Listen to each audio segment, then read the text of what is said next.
Well, I read all the stories that you wrote last month about finding foreign bodies in food. And you guys had some colorful experiences. So let's start with the most random things that you found. Number 1, a whole permanent marker in a grocery store cake.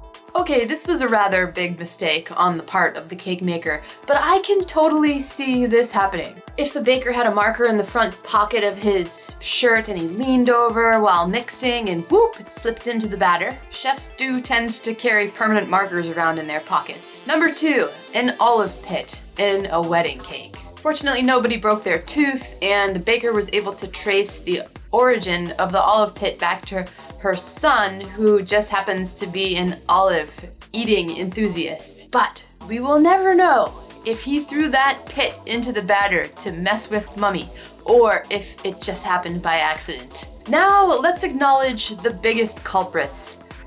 Humans. More specifically, human hair and human nails. Human hair was the biggest offender by far. Well, I already gave you my best fashion tips on holding down hair, but I have one more suggestion, which is to yell at people when they try to come into your kitchen without a hairnet on.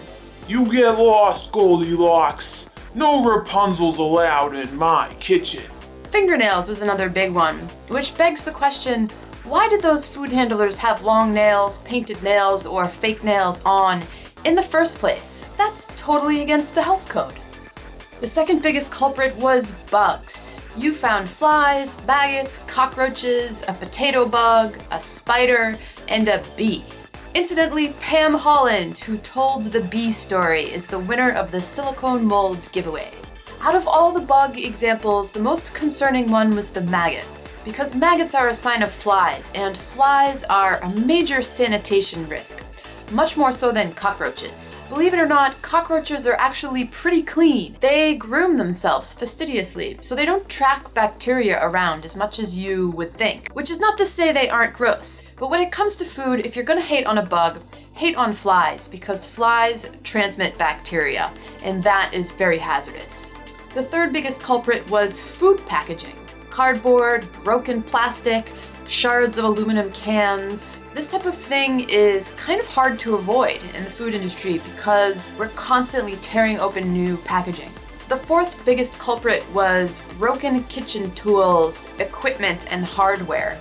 A piece of wood, a nail, a bristle off a cleaning brush, and broken shards of glass. Now, I have to say that, proportionally speaking, your stories made for an accurate representation of what can go wrong in terms of foreign bodies in food. And no matter who was at fault in your stories, whether it was the staff, a child, or the manufacturer of an ingredient, there was one common thread, which was that the negative experience was grossly amplified when the establishment avoided taking full responsibility, refused to apologize, or failed to acknowledge the gravity of the offense. On the other hand, when the situation was handled appropriately and with grace, forgiveness came much more easily. Well, I'll close out this video by adding that if you cook or bake, whether it's professionally, as a hobby, or to feed your family, the much worse menace is bacteria, which can make people really sick.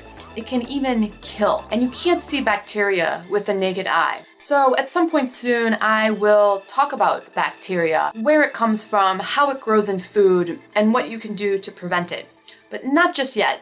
I've got some other stuff in line ahead of that. For the next couple weeks, I will be sharing tutorials about the topsy-turvy method in place of vlogs. I made these videos last year and have been saving them for when I needed some time. I'm trying to wrap up the multimedia components of this book, which is turning out to be much more substantial of a product than I had originally set out to accomplish. In addition to the book itself, which is meaty, there are audio tracks, video tutorials, and a costing pricing system. Here is a peek at the costing and pricing calculators. Originally, I was going to wait until next year to publish all the costing stuff in a separate book, but I couldn't wait because every day that goes by that I'm not teaching you about costing, I feel that you're missing out. So I've squished 2 books together to make one. I am very excited about this kit and can hardly wait to make it available. Okay, here are some Easter and Passover cakes for your inspiration.